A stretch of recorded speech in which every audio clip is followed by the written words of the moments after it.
Hello everyone, it's me, Mr. Mac, coming to you live from my backyard.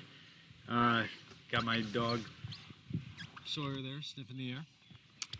Got some birds in the background.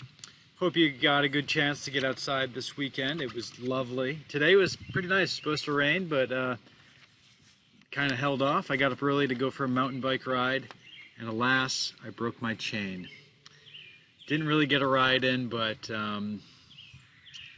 so it goes. Which reminds me, I've been toying with the idea of starting a mountain biking team at Glen Elg.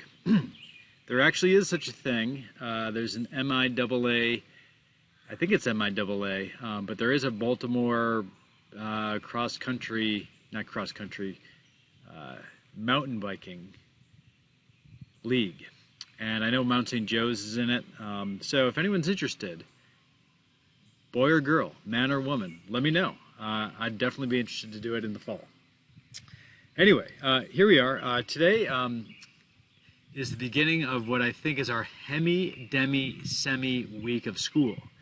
For those of you who don't know what that means, this is the first of our last 3 weeks of school. And that means we've got a lot of material to cover, and so we're going to get going right now. Today we want to talk about Woodrow Wilson and his progressivism. So we already learned about what progressivism was. I hinted in my last lecture that,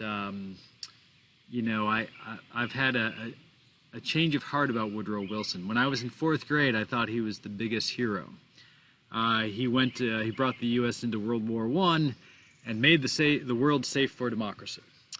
I've got a different view of him today. I feel like, and again, I feel like it.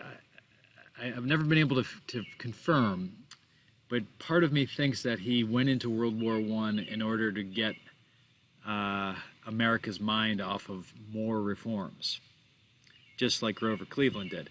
On the other hand, he did some pretty serious progressive reforms when he became president. The other thing that I found out about him in subsequent years, from 4th grade on, was that he was a pretty racist guy. Maybe he was a product of his time, but he's the first U.S. president from the South since the Civil War. He's from Virginia, and when he became president, he banned all African Americans from working in the federal government, which strikes me as a pretty giant leap backwards for race relations in America. Teddy Roosevelt, who had been president not directly before him, but 4 years earlier, had actually had some progress on race relations. He was the first president to invite an African American to dine at the White House. And that doesn't sound like a big deal, but it was a huge deal. Booker T. Washington was invited to the White House. Roosevelt got all sorts of heat from it. People were very upset that he did this, and he did it anyway.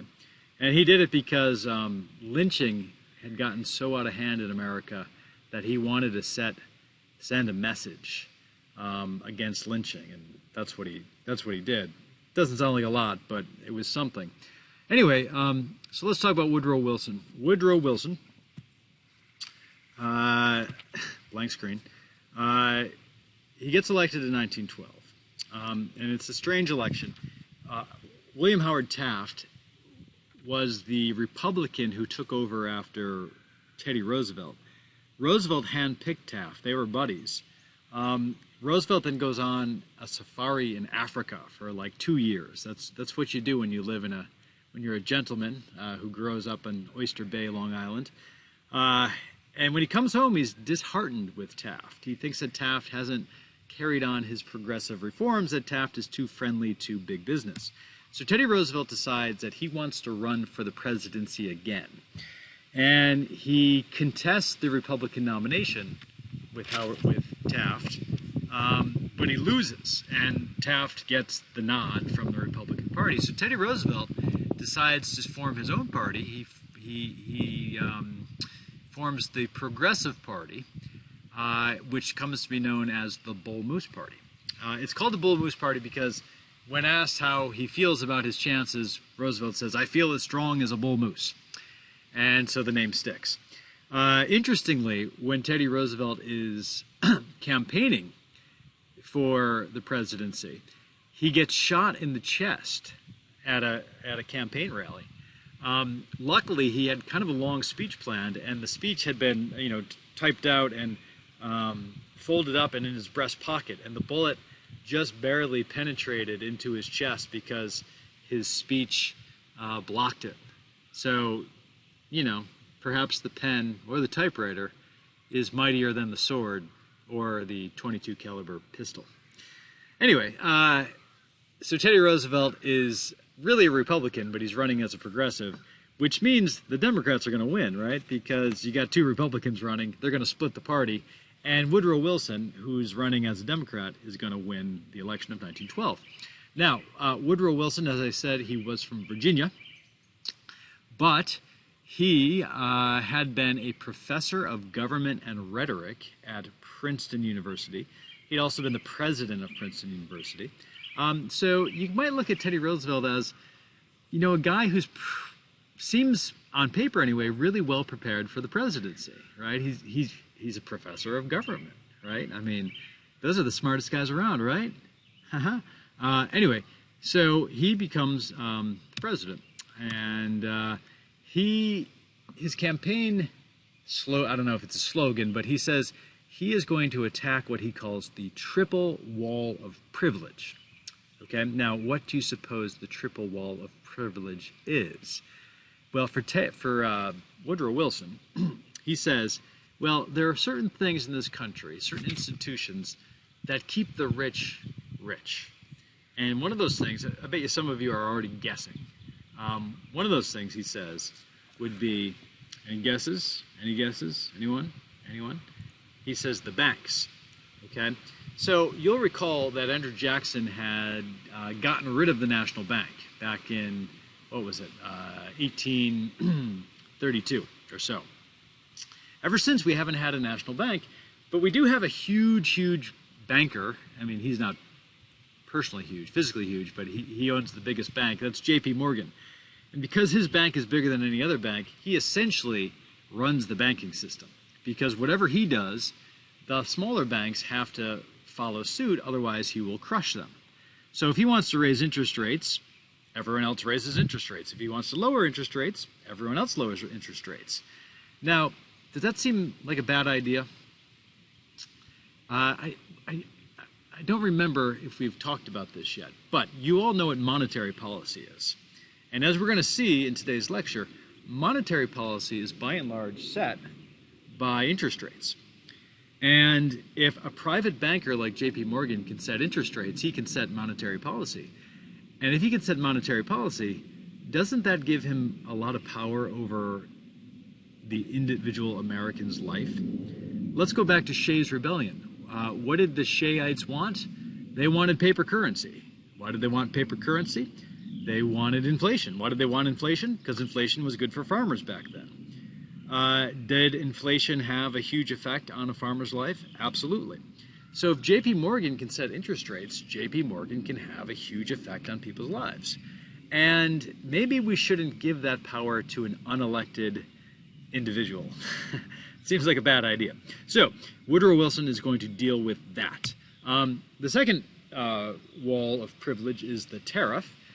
We've been talking about tariffs all year long, haven't we? And the tariffs got pretty high. You'll remember the McKinley tariff was about 50%. Now when Woodrow Wilson is president, it's about 40%. And he is going to get rid of the tariff, which he says is regressive, and he's going to replace it with something that he says is progressive. More on that in a couple of slides. And the last thing are the trusts. Okay, those huge monopolies that have had a huge and negative power over individual Americans, especially the all-important consumer or middle class.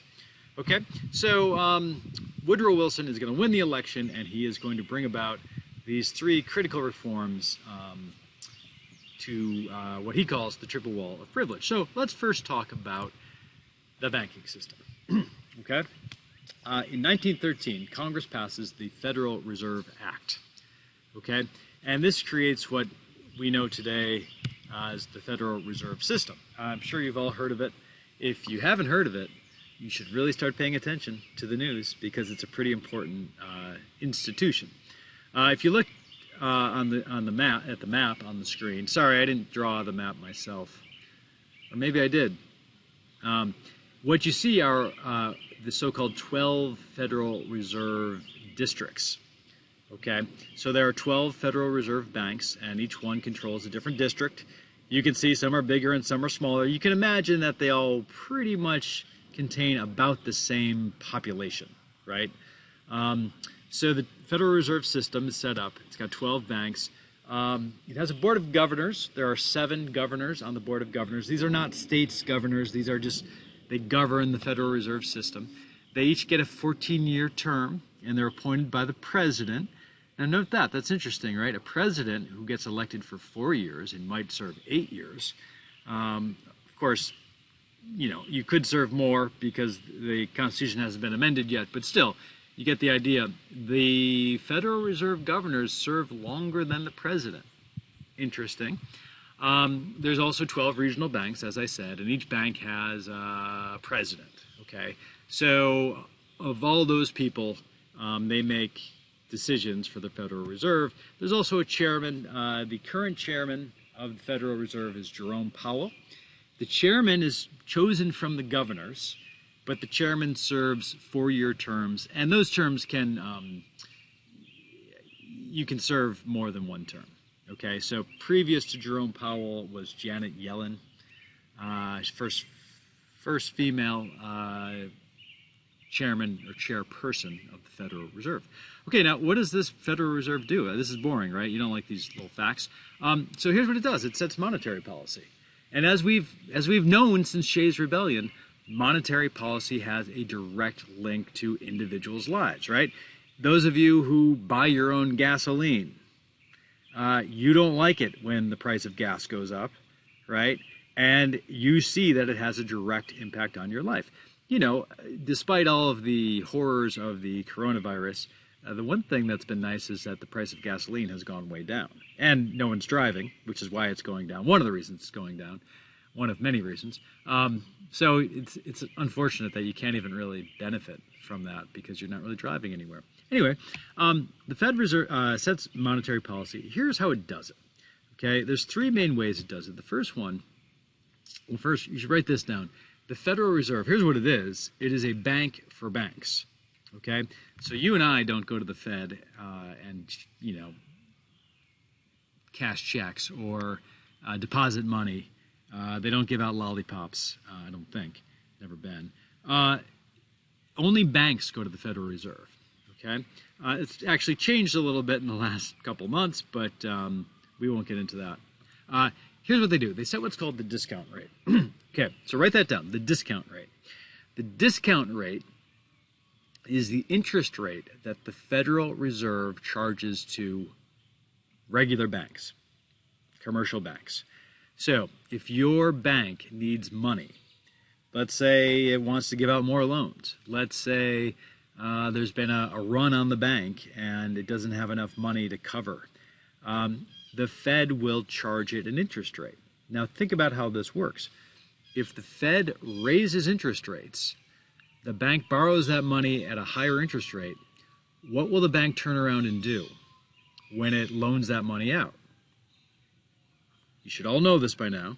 Is it going to raise interest rates or lower them? It's going to raise them. If the Fed is charging 6%, that bank is probably going to charge 6.25% or 6.5% because it wants to make a profit on it. Okay. What if the Fed lowers the interest rate to 3%? Well, the bank's going to lower the interest rate to 3.25% or 3.5%. Okay. Now, what does this mean?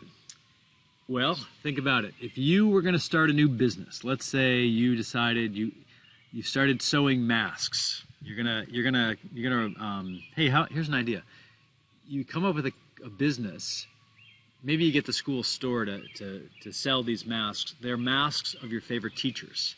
So they have like a picture of Mr. Hudgens on the mask, and you wear that. You know, you might get some dates that way. Anyway, if you needed a loan to start that company, Would you rather pay a high interest rate or a low interest rate? Well, obviously you want a low interest rate. If the interest rate were at 7%, you might say, I'll never make enough money to pay off this loan, so I'm not going to start my business. If the Fed lowers the interest rate, right now it's at 0.25%. That's pretty darn low. You might say, oh, I could definitely make enough money to pay off this loan at such a low interest rate. So here's how it affects monetary policy. If interest rates are low, more people borrow money. When more people borrow money, there's more money in circulation. When there's more money in circulation, the value of the money goes down. And when the value of the money goes down, you get a little bit of inflation, right? Now, it doesn't always work that easily. As we've seen, our interest rates are really, really low, and they have been since 2008, and we haven't had much inflation at all, which is weird, but it's just the way it is. I don't understand it. I'm not an economist. On the other hand, let's say the economy is getting too hot. Let's say we have a boom situation, right? Like those booms we've talked about, the Panic of 1819, 1837, right? If you had a Fed, what you could do to prevent the boom from getting out of control is raise interest rates. Are people going to recklessly borrow money to buy land out west if the interest rate is too high? No, that would stop that. That would slow it down, and it could prevent a panic like we've seen. Okay, so that's one way, setting the discount rate. Probably the more interesting way is this. It conducts what are called open market operations, and here's what it does. Just as there is a stock market, there's also a bond market. We've talked about this many times. The Fed can use its money to buy U.S. Treasury bonds. Okay, so we've talked about Treasury bonds a lot. Let's say that, the U.S. government has loaned out, $20 trillion, or hasn't loaned it out, it's borrowed $20 trillion. The Fed can use its money to go out and buy those bonds off the open market. It'll pay whatever the market value is, right? And as it does that, it's taking money and it's giving it to bondholders, and it's taking their bonds. What do the bondholders then do with that money? I don't know. They start a new mass company, right? They use that money for whatever they want to use it. The point is that money is now in circulation, right? And that increases the money supply. What happens when they raise interest rates? Well, they raise interest rates. I look at all the extra money I have laying around the house. Can you see it? It's all over the place. And I say, instead of starting a new company, I'm going to take that money and put it in the bank because the bank is offering me a really good interest rate. If my money's in the bank and your money's in the bank, there's less money in circulation, and that means you're not going to get inflation. Okay. Now, important question. Where does the Fed get this money to buy bonds? Here's the magic. It prints it. It can just make money out of thin air. It's actually printed by the Treasury Department, but the Treasury Department gives it to the Fed, and the Fed can just inject that money into the economy by buying bonds. Okay? I'm going to pause right there. I'm getting a phone call. Hold on. Oop, too late.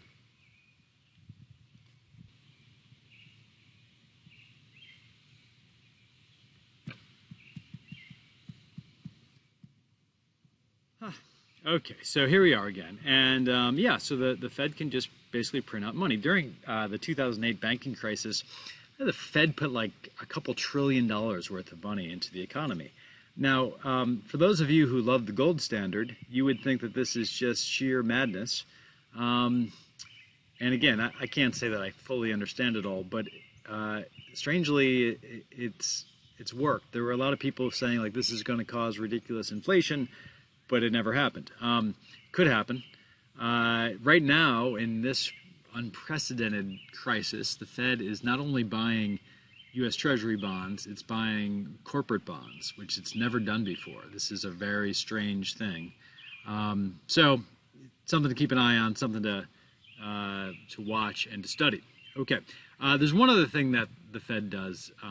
There's a few other things it does, but one more thing that it does to set monetary policy, and that it can set the reserve requirements for banks. We talked about this a little bit. You know how banks will loan out more money than they actually have? This is designed to prevent that from happening. Okay, I'm not going to go into the details because it's kind of abstruse. Now, here's what I want you to do. I want you to take out a dollar bill. I know you've got one in your pocket. Take it out. Let's look at it. There it is. Okay. When you look at that dollar bill, just to the right of George Washington, his right, not yours, you'll see a letter. This is only on the dollar bill. You don't see this on larger denominations. The letter here is B. What letter do you have?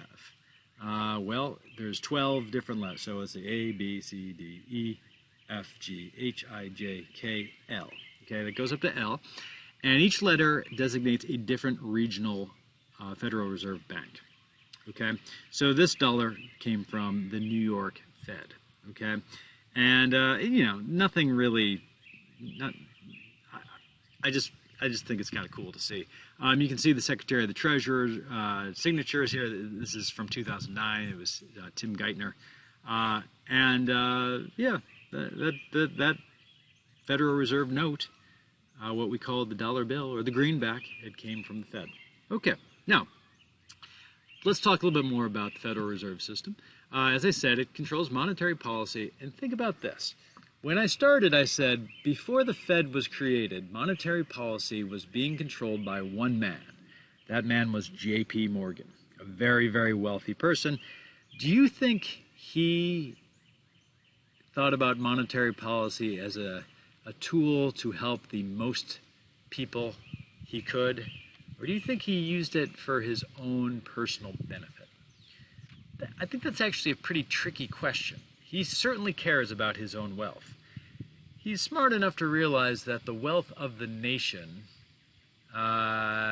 is going to affect his own wealth, right? So I don't think he's not just, twisting his mustache, laughing fiendishly about how he's going to really stick it to the common American. But when push comes to shove, he cares about himself more than he cares about the public, right? So the Federal Reserve is taking this banking system out of the hands of a private individual and putting it into the hands of what?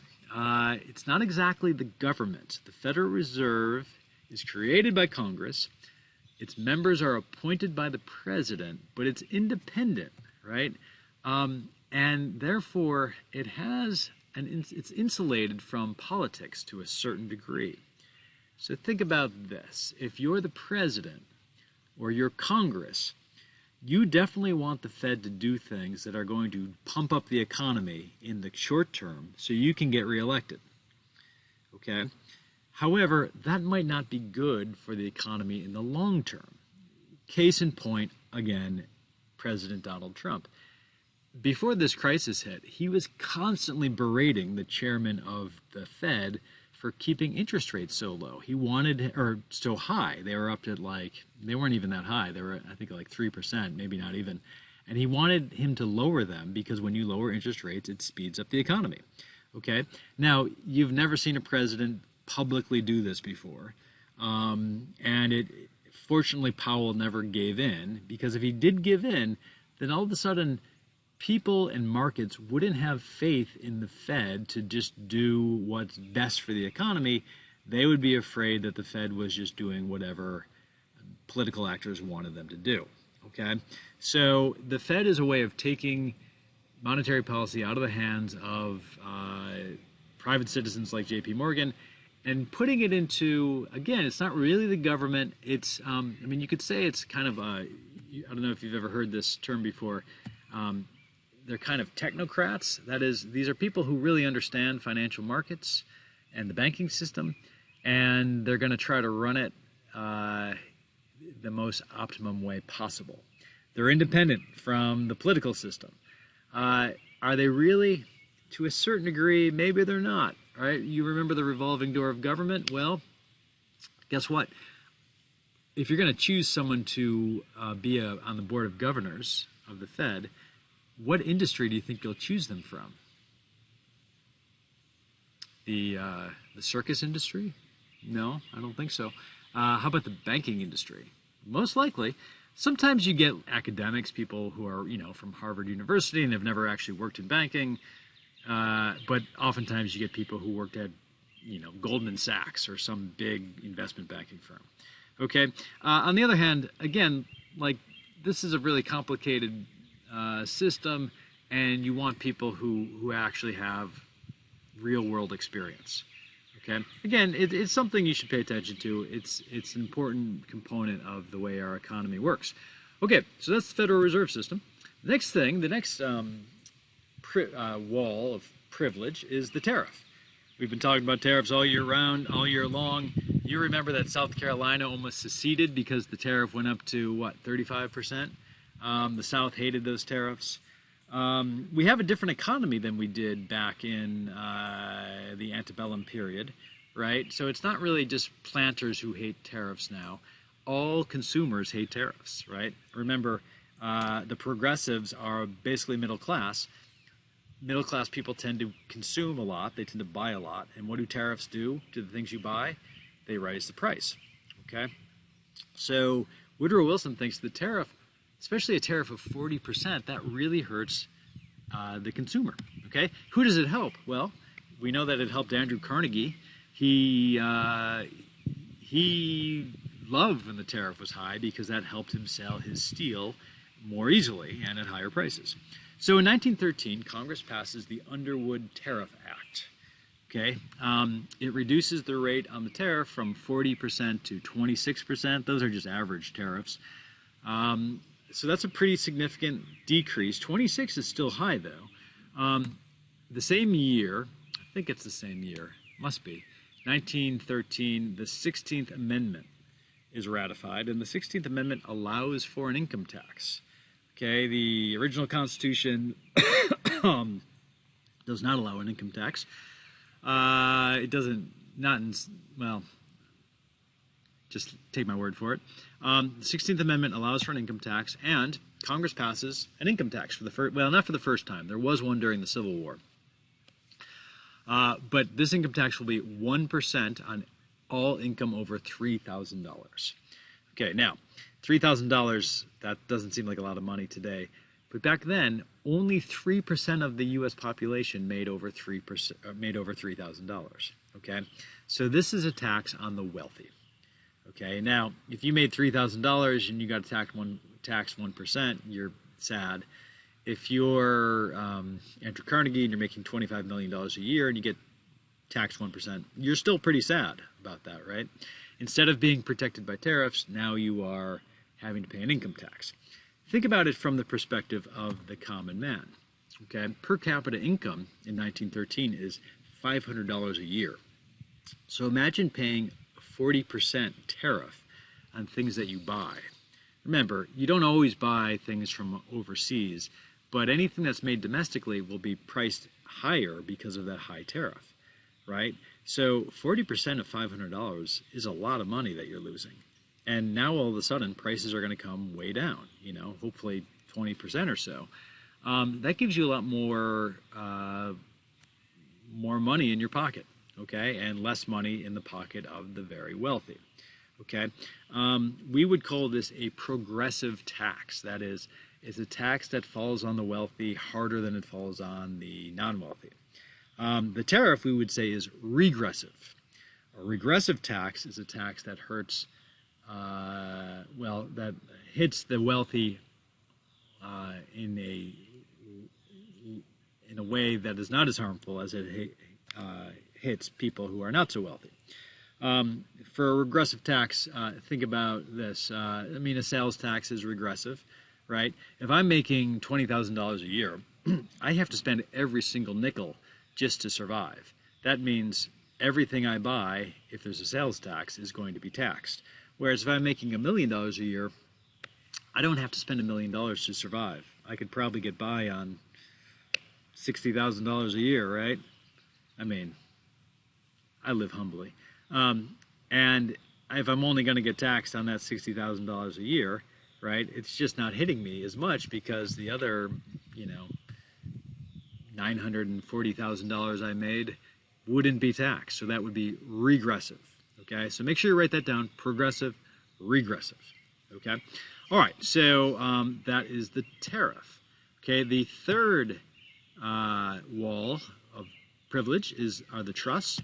In 1914, something interesting is created. Congress creates the Federal Trade Commission. This commission basically has the power to regulate any business involved in interstate trade. Okay? Wowee. Here we are again. Article 1, Section 8 of the U.S. Constitution. What is it? It is the enumerated powers, and one of those enumerated powers is that Congress has the power to regulate interstate trade.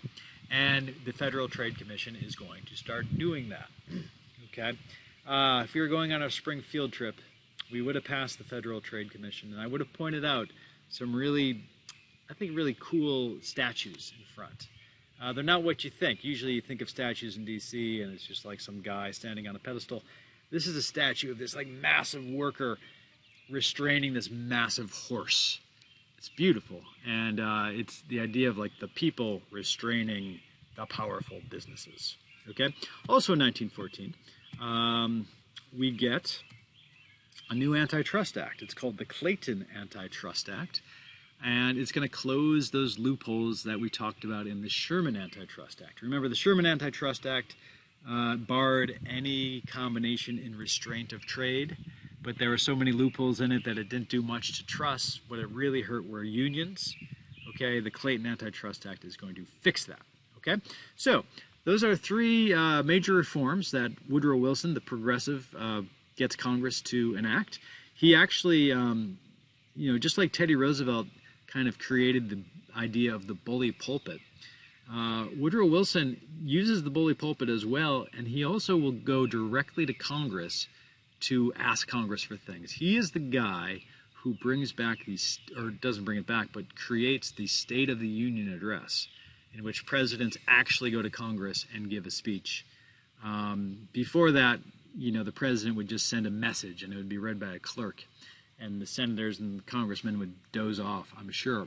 Now they get up and clap every 20 seconds, or not. But anyway, that's a Woodrow Wilson innovation, I guess we could say. Anyway, that is my lesson on Woodrow Wilson and progressivism. Hope you understand it. And if you don't, please come to class on Wednesday with plenty of questions. Also, remember, if you want to join a mountain biking team next fall, let me know. Give me an email. Thanks a lot, guys. We'll see you soon.